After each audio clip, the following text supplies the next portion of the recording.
번역에 의하면 이 구약 성경임에도 하나님에 대해서 주님 또는 주라고 많이 표현을 해요. 그래서 혹시라도 우리가 예수님, 신약 성경에 예수님을 향해서 주님 또는 주여라고 하는 말과 혼동되지 않았으면, 여기서 말하는 뭐 주님이라고 하는 주라고 하는 표현은 주인이라는 뜻이에요. 예수님의 이름도 주님이 아니고 주님이라고 하는 말은 나의 주인 되시는 분을 요약한 말인데, 혹시 혼동에 제가 이 원고를 쓸 때에 주님이라고 하는 말을 의도적으로 하나님으로 바꿔요. 구약 같은 경우는 혼선이 될 수도 있고, 그래서 주님이라고 하는 말은 하나님으로 제가 바꾸는데 주인이란 말입니다. 뭐 틀린 말은 아닌데, 혹시 신약에서 사용되는 예수님께서 주님 또는 주라고 하는 표현들이 많이 등장하는 데에 비해서 혼선이 없으셨으면 좋겠습니다. 제가 이사야서를 저도 나름대로 처음 함께 말씀을 준비하고 나누게 되면서 굉장히 길고 또 방대하고 내용도 쉽지 않았습니다. 저희가 한 장씩 또는 그 이상을 다루어서 지금 64장인데 43번째가 되는 거니까 한 장 그 이상을 지금 쭉 함께 나누어왔던 거죠. 순서대로 하자면 45회가 되면 그 다음이 되면 66장 마무리가 되겠습니다. 53장까지가 이 전환점이 되는데, 53장이 결국 하나님이 원수된, 그리고 죄악된 이스라엘을 버리지 않으시고 긍휼히 여기시고 사랑을 베푸셔서 그들에게 하나님이 특별한, 정말 하나님만 하실 수 있는 구원의 은혜라고 하는 것을 주시기로 결단하세요. 그리고 이사야 53장만의 내용을 보면 잘 이해가 안 될지도 모르겠어요. 지금도 이스라엘 백성들은 메시아가 안 왔거든요. 메시아를 기다리고 있으니까. 예수님 당시에도 당신이 그 하늘로부터 오신다고 했던 그분이냐라고 유대인 율법사들이나 지도자들이 계속해서 예수님을 공격하고 질문했던 내용이 바로 그거예요. 당신이 행하는 일을 보면 분명히 메시아가 맞는데, 병든 자를 고치고 하는 이 내용들이 메시아가 맞는데, 아무리 생각해도 메시아가 이렇게 비천한 인간의 모습으로 오리라고는 전혀 기대하지 않았다는 거죠. 그러니까 이사야 53장을 이해하지 못했다라고 볼 수 있어요. 하지만 분명한 것은 이사야 53장은 오실 메시아, 그분이 인자라고 하는 사람의 아들이죠.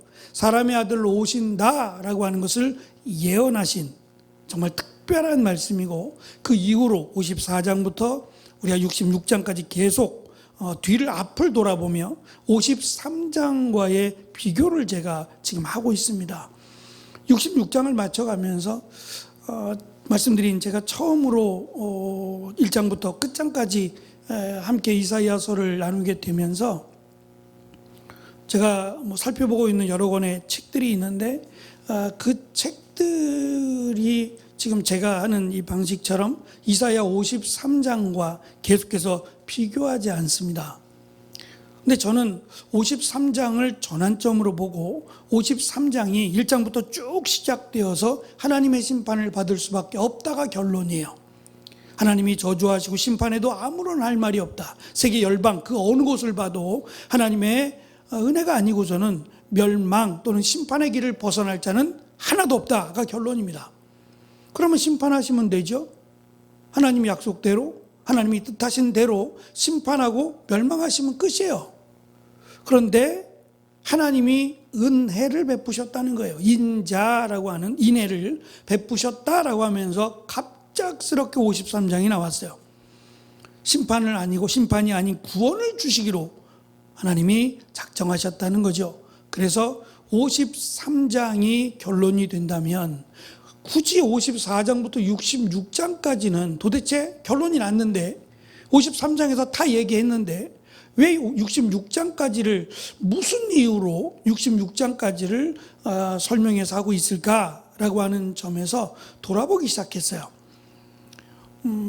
처음에는 특별히 그렇다라고 결정을 내린 건 아닙니다만 그래도 조심스럽게 54장, 55장, 56장이 53장과 분명히 연관이 있을 것이다 라고 하는 생각을 가지고 지금까지 66장 끝날 때까지 53장과 비교할 겁니다. 결국 이 비교는 53장의 내용이 이루어진다는 거예요.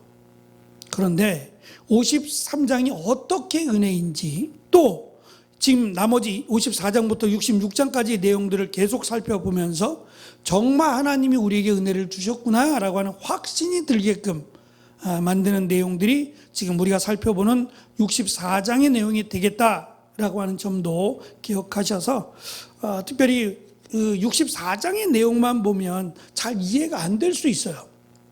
그러나 53장과 비교해 보면 확실하게 딱 드러나도록 연관이 되어 있다라는 것을 확인할 수 있으니까 말씀을 듣고도 다 똑같지 않으니까 좀 이해가 안 된다 하시는 분들은 천천히 한 번 더, 제가 내용을 쭉 읽지는 않으니까요, 한 번 더 읽어보시고 특별히 53장에 종으로 오셔서 고난받으시고 죽으신다라고 하는 내용을 기록하고 있는 53장과의 내용을 비교하고 있는 내용도 꼭 한 번 더 살펴봐 주시면 감사하겠습니다. 내용을 보시죠. 이사야 64장은 자신들의 처량한 처지를 깨달은 백성들이 하나님께 드리는 간절한 탄식과 호소입니다. 이 내용이 특별하지 않아요. 그냥 읽어보면 앞에서부터 또는 능히 익숙해질 만한, 어찌 보면 우리 사사기를 잠깐 생각해 보시면 사사기의 패턴이라는 게 있어요. 그게 뭐냐면 죄를 짓고 하나님의 심판을 받고 회개하고, 이게 계속 돌아요. 계속 맴 돌다가 마지막 가서는 더 크게, 더 강하게 사사로 아예 인정을 받고, 태어나기 전부터 얘는 사사로 키워질 거야 라고 예언을 받은, 더군다나 힘도 셉니다. 초인적인 힘을 가지고 있어요. 이 정도 되면 우리가 볼 때도 사사 중에서 하나님의 선택을 받은 사사다, 삼손 말입니다. 그렇게 여길만 한데도 불구하고 어쩌면 사사들 중에서 가장 심각한, 가장 큰 죄를 지은 사람이 삼손이 돼요. 그래서 제가 그런 말씀 드렸죠. 차라리 그 삼손이 앞을 보지 못하고 태어났더라면, 마치 사사 가운데 에훗이라고 하는 사사가 있잖아요. 오른팔을 쓰지 못한다. 그래서 왼손잡이라고 알려진, 그가 오른손을 사용할 수 없어서 사람들이 놀림을 받았지만 육신적으로 연약함 때문에 그래도 끝까지 사사다운 사사로 남았던 사람 가운데 하나가 에훗이에요. 그것을 비교해 보면 삼손이 차라리 태어날 때부터 힘이 없었거나 아니면 두 눈을 실명한 채로 태어났더라면 이러한 죄들 누구랑 비교해도 전혀 지지 않을 만큼의 이 강한 죄를 졌던 삼손이 이렇게 사사로서의 마지막을 장식하진 않았을 거라는 거예요. 그 패턴이 죄를 짓고 하나님의 심판을 받고 매맞으니까 용서해 주세요 라고 회개하고, 또 죄를 짓고 또 매맞고 또 회개하고, 이 계속 돌아요. 근데 이 연속된 모습들이 사사기에만 있느냐? 아니죠. 사무엘서, 열왕기서, 우리가 살펴보는 역대서 비롯해서 성경 전체가 다 그런 내용 아니에요? 지금 고백하고 있는 이사야 64장 1절부터 12절이 바로 그런 내용이에요. 우리가 죄를 졌습니다. 하나님 보시기에는 의로운 자가 하나도 없습니다. 그럼 하나님의 심판을 받을 만하죠. 심판을 받았어요. 그리고 이제 하나님 용서해 주세요라고 회개합니다. 그리고 하는 말이 어디 계십니까? 하나님이 우리의 아버지가 되시고 우리의 창조주가 되시고 우리와 맺은 언약이 하나님이신데 도대체 하나님이 어디 계십니까? 라고 하면서 마무리가 돼요. 어찌 보면 64장이 왜 여기 있는 거지? 너무 허무한데? 특별한 게 아무것도 없는데? 라고 생각할 만한 내용이 들어있어요. 그래서 64장만을 놓고 보면 이해가 안 된다는 말씀을 드린 겁니다. 53장과 반드시 비교해야만 왜 64장이 이 내용이 빛을 발하는지도 우리가 알게 되리라 생각합니다. 몇 몇 번으로 나눠서 제가 기록을 했는데, 첫째는 하나님의 강림을 향한 간구가 1절부터 5절 상반절에 있습니다. 백성들은 멀리 계신 것 같은 하나님께 이제 그만 하늘을 가르고 직접 내려와 달라고 외치게 됩니다. 하나님이 내려오시면 산들이 떨고 불이 나무를 태우며 물을 끓게 하듯 모든 민족이 그 앞에서 두려워 떨게 해달라고 기도합니다. 이 기도는 원수들에게 하나님이 누구인지를 알리고 하나님의 명성을 증명해 달라고 하는 요청이에요. 이렇게 안 하셔도 돼요. 하나님이 이렇게 안 하셔도 하나님은 하나님이세요. 근데 하나님이 이렇게 해야 우리 하나님은 이런 하나님이야 라고 이스라엘 백성들이 자랑하게 되죠. 그래서 보여달라는 요청을 많이 해요. 하나님 기적도 보여주시고 능력도. 근데 기적과 능력을 안 봐서 이스라엘이 이러냔 말이에요. 그건 한계가 있어요. 기적과 능력보다. 그래서 예수님도 보고 믿는 것보다, 요한복음에 보면 보고 믿는 것도 믿음이에요. 그러나 보고 믿는 것보다 보지 않고 믿는 자가 더 복되다라고 하는 말씀이 요한복음의 결론이 돼요. 그러니까 봐야만 믿죠. 봐야만 믿죠. 그거는 보다라고 하는 것이 증인이라는 단어로 연결되니까 봐야, 확인해야, 믿고 말고가 결정되지 않겠어요? 그러나 말씀만으로도, 보지 않고 말씀만으로도 믿는다면 이것이 가장 큰 은혜요 복이라고 예수님이 말씀하셨어요. 그것을 놓쳤어요. 하나님의 말씀은 이미 주어졌어요. 선지자들을 통해서 하나님이 말씀하셨고 그 말씀이 이스라엘 백성들에게 임했어요. 선지자들이 거짓을 말하는 게 아니라면, 하나님의 말씀을 대언이잖아요. 전달하는 역할밖에 안 해요. 그러면 그 말씀이 곧 하나님이심을 믿으면 돼요. 안 믿은 거죠. 안 믿은 겁니다. 그리고 결국 심판의 길을 가게 된 거죠. 그러니까 이들이 지금 하늘을 가려고 임하소서라고 하는 이 말은 하나님이 좀 우리 가운데 임하시면 우리가 이 어려움 가운데, 고난 가운데 하나님께서 우리를 건져 주실 것이다라고 하는 기대 때문에, 우리는 도저히 우리의 힘으로는 빠져나갈 길이 없습니다라고 하는 고백이기도 합니다. 두 번째 보시면 과거의 기적을 회상합니다. 하나님은 이전에 우리가 생각하지도 못한 놀라운 일을 행하셨던 분으로 하나님 외에 자기를 의지하는 사람을 돕는 신이 없다고 고백합니다. 굉장히 긍정적이죠. 세 번째, 하나님은 즐거운 마음으로 의로운 일을 행하시고 하나님의 길을 기억하는 사람을 만나 주셨습니다. 백성들은 이런 희망적인 기대로 기도를 시작합니다. 그리고 나서 이제 5절과 7절은 자신들의 무능력감과 죄의 어리석음을 고백합니다. 하나님을 만나달라고 외치던 백성들의 목소리는 자신들의 실상을 돌아보는 순간 곧바로 무너집니다. 우리가 오랫동안 하나님께 복종하지 않고 죄를 지었기에 하나님이 노하셨다고 말하고, 이런 상태에서 어떻게 구원받을 수 있겠는가라고 하며 탄식합니다. 우리는 모두 죄로 더러워졌습니다. 우리의 모든 의로운 행동도 더러운 옷과 같습니다 라고 고백을 하는데요, 여기서 더러운 옷이라고 번역된 이 단어가 당시 가장 부정한 것이라고 했을 때 그 기준이 피와 관련된 거예요. 죽음, 시신을 만졌거나 또는 죽음과 관련된 일 또는 피와 관련된 일은 가장 부정한 거로 여겨왔습니다. 그 가운데 대표적으로 지금은 이제 생리대라고 표현하겠지만 당시에는 기저귀 용도로 쓰여지는, 천으로 기저귀 용도로 쓰여지는, 제가 여기 써놨습니다만 월경 기저귀를 가장 부정한 것으로 설명을 했대요. 인간이 내세우는 최고의 선조차 하나님 앞에서 극도로 부정하다, 그만큼 부정하다는 겁니다. 조금이 아니라 입에 담을 수 없을 만큼 우리는 부정한 존재들입니다 라고 지금 의도적으로 그런 표현들을 써서 더러운 옷이라고 하는 그러한 단어를 써서 우리는 하나님 앞에 죄인이고 심판받아 마땅합니다 라고 고백하고 있습니다. 죄가 바람처럼 우리를 몰아가고 아무도 하나님의 이름을 부르거나 도움을 요청하지 않습니다.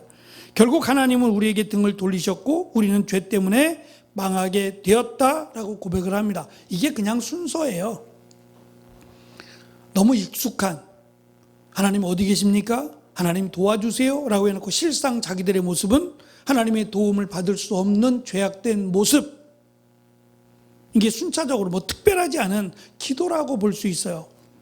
세 번째는 관계에 근거한 최후의 호소입니다. 그럼에도 불구하고 하나님이 우리를 건져주시고 도와주셔야 합니다라고 하는 것을 관계에 근거해서, 다시 말하면 네 가지의 관계를 비유적으로 설명하는데요. 하나님은 우리의 아버지가 되시니까 도와주셔야 됩니다.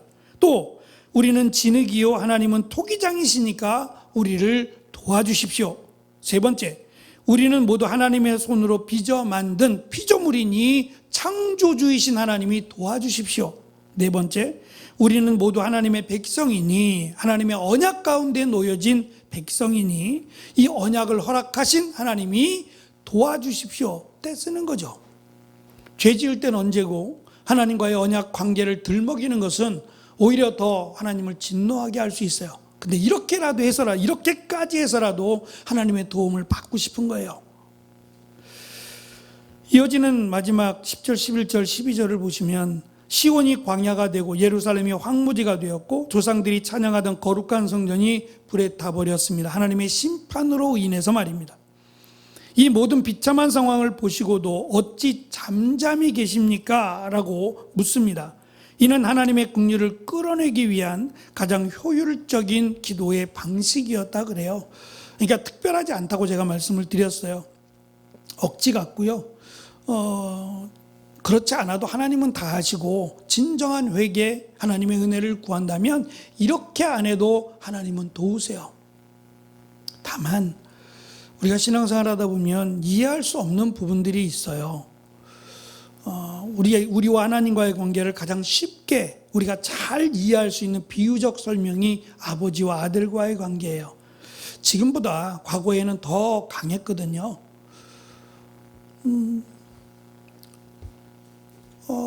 그것 이상의 하나님과 우리와의 그 끈끈한 관계, 뗄래야 뗄 수 없는 관계를 설명하는 게 없을 거예요.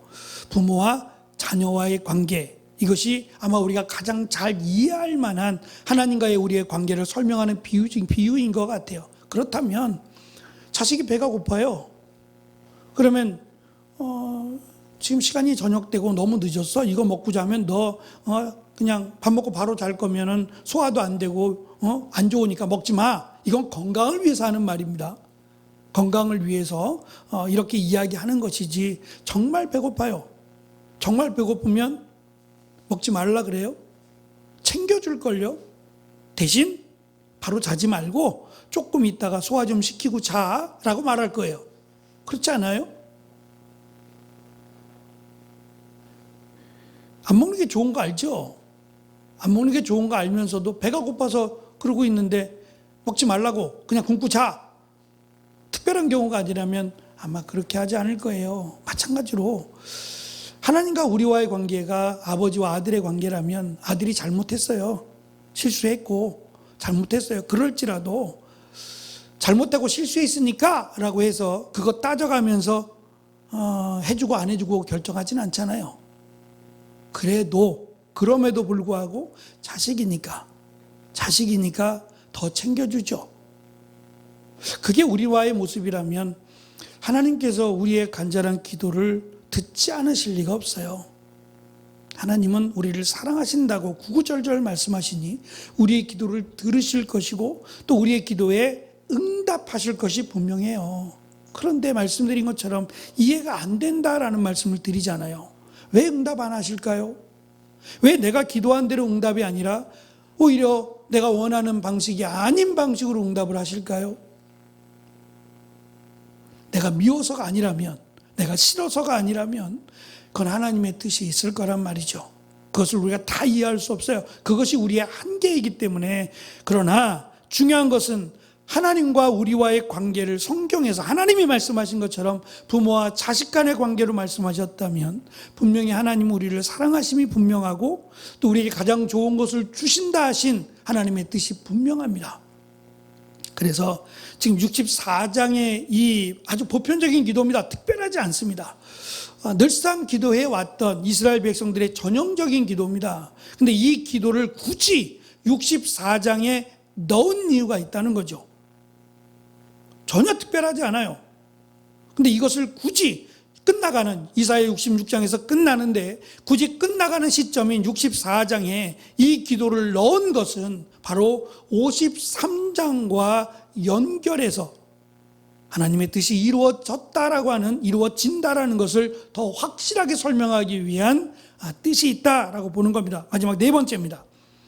이 부분이 가장 중요하다라고 말씀을 드렸습니다. 이사야 64장에서 터져나오는 탄식은 이사야 53장에서 예언된 메시아의 사역이 왜 필요한지를 가장 강력하게 설명합니다. 첫째, 하늘을 가르고 임하소서라고 기도했는데 53장 전체는 오심이에요. 메시아가 오신다는 겁니다. 하늘을 가리고 와달라고 했지만 실상 53장은 오심인데 이 오심이 하늘을 가르고 오심이 아니라 성육신에서 오심이에요. 인간으로 예수님 메시아가 오신다. 특별히 53장은 종의 모습으로 오신다라는 걸 예언했으니까 백성들이 기대한 화려한 심판자의 모습이 아니라 가장 낮은 인간의 모습으로 하늘을 가르고 우리 가운데 임하신 것이 성육신의 신비다라고 하는 것을 강조하는 역할을 한다는 겁니다. 두 번째, 64장 6절에서 더러운 옷을 강조해 왔어요. 우리는 더러운 옷과 같습니다. 그 더러운 옷이라고 하는 표현 자체가 피와 관련되어 있다고 했고요. 또 인간의 죄악을 대표하는 비유적으로 설명하는, 누가 들어도 가장 죄악된 이런 모습이란 말입니다. 이것과 연결해서 53장 11절은 예수님에 대해서 의로운 종이라고 설명을 하면서 예수님이 오셔서 나의 의로운 종이 자기 지식으로 많은 사람을 의롭게 하겠다라고 말씀하십니다. 우리의 더러운 옷을 벗기고 메시아의 의로운 옷을 입혀주심이 53장의 예언의 말씀이 된다는 겁니다.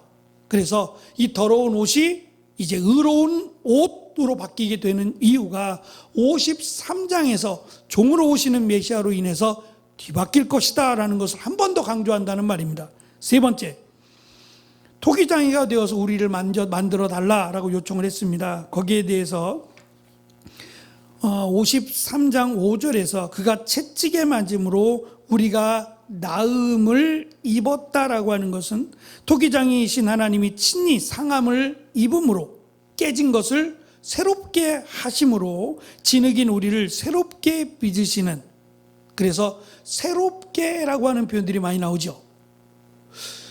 이 토기는요, 특성상 깨지면 못 써요. 다시 흙으로 만들 수 없어요. 흙으로 빚어서 열을 가해서 그릇을 만들어 놨는데 이것이 물 붓는다고 진흙돼요? 버리는 겁니다. 토기는 깨지면 그냥 흙가루가 되고 버리는 겁니다. 못 씁니다.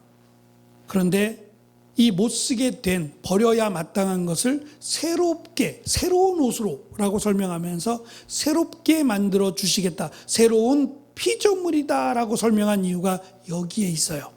64장에서 더러운 옷을 벗고 새롭게 라고 하는 새로운 피조물로 설명한 이유가 이 토기장이의 말씀 때문에 새롭게 우리는 피조물이 된다라는 표현들을 성경이 사용하고 있는 겁니다. 마지막 네 번째, 이스라엘 백성들 64장 12절에서 백성들은 하나님께 어째서 잠잠히 계시기만 하십니까? 응답하소서라고 말씀하는데요. 53장 7절에서 메시아는 우리의 죄를 해결하기 위해 마치 도살장에 끌려가는 어린 양처럼 그의 입을 열지 아니하고 잠잠하셨다라고 대답을 합니다. 왜 잠잠하셨을까요? 그것은 이 하나님의 침묵은 백성을 버리신 것이 아니라, 왜 말씀하지 않습니까? 라고 하지만 이 침묵이 상징하는 것이 백성을 구원하시려는 하나님의 고도의 사랑이라는 거예요. 변명하지 않으시고 또 내가 이것을 괜히 짊어졌다 후회하지도 않으시고 이것을 묵묵하게 감당하시는 하나님의 고도의 사랑을 침묵으로 설명했다는 거예요. 사랑이 없었으면 예수님이 십자가를 지셨겠어요? 끝까지 그것을 위해서 오셨고 그것을 감당하시면서 마지막 요한복음에서는 다 이루었다 그랬어요. 하나님의 뜻이 다 이루어졌다고 말씀하셨어요. 그것으로 말미암아 결국 우리는 하나님을 아버지라 부르게 되는 은혜와 축복을 받게 됩니다. 결론적으로 이사야 64장은 인간의 전적인 타락으로 인해 발생한 구원의 공백이라고 할 수 있는 이 공백이 이사야 53장의 고난받은 종의 대속 사역을 통해서 채워진다는 겁니다. 이 공백이 예수님이 고난의 종으로 오심으로 이 하나님과 우리 사이에 막혔던 담 또는 공백이 메꿔지고 이제 하나님께 직접 나아갈 수 있는 은혜를 우리가 받았다라는 것을 의도적으로 강조하기 위해서 53장의 설명과 한 번 더 건너뛰어서 64장에서 마무리 지으면서 한 번 더 예수님이 왜 고난의 종으로 오셔야만 했는지 그 답을 64장에서 한 번 더 내리면서 강조하고 있다는 점이에요. 하나님의 가장 큰 은혜는 우리가 이미 받았습니다. 예언하신 대로 인간으로 이 땅에 오셨고 우리의 죄를 대신하여 십자가에 달려 죽으셨어요. 다 이루셨어요. 그러면 이제 우리가 믿는 것은 그 예수님이 왜 인자로 오셔야만 했느냐예요. 그리고 믿으면 어떻게 되느냐? 하나님의 약속입니다. 하나님이 인간으로 성육신하여 오신 우리의 죄를 대신하여 죽으심, 그것을 믿으면 구원을 받는다라고 말씀하셨어요. 그리고 우리는 구원을 받았고 자동적으로 이제 하나님을 아버지라 부르게 되었습니다. 그렇다면 일단 하나님을 아버지라 부른다는 것 자체가 달라요. 우리는 하나님 또는 아버지께 기도하는 겁니다. 내 기도를 들으실까 궁금해할 필요도 없어요. 당연히 들으시죠. 우리와 아버지와 아들과의 관계, 부모와 자녀와의 관계라면 자식의 기도를, 자식의 요청을 듣지 않는 부모가 어디 있겠어요. 잘했든 못했든 그것을 반대하시든 찬성하시든 간에 들으시죠. 당연한 거 아니겠어요? 의심할 필요 없어요. 다만 말씀드린 것처럼 우리가 이해할 수 없는 일들이 있다는 거예요. 그럼에도 불구하고 한 가지, 하나님은 아버지시다. 하나님은 우리를 자녀 삼아 주셨다. 우리의 죄악을 대신하여 예수님이 십자가에 달려 죽으시고 부활하셨다. 그래서 우리를 의롭게 하셨다라고 하는 것을 믿음으로 기도하면 우리의 기도가 더 힘날 겁니다. 우리가 부족하고 연약하지만 그 부족함, 연약감이 채워져서 우리가 의롭게 된 것이 아니라 하나님이 스스로 인간으로 오셔서 우리의 죄를 대신하여 죽으시고 부활하심으로 우리 그를 믿는 자에게 의롭다 함으로 하나님의 자녀가 되는 권세를 주셨다는 것을 우리가 잊지 않고 기도할 때 더욱 담대함으로 은혜와 기대와 소망 가지고 기도할 수 있는 우리가 되기를 간절히 축원합니다. 기도하겠습니다.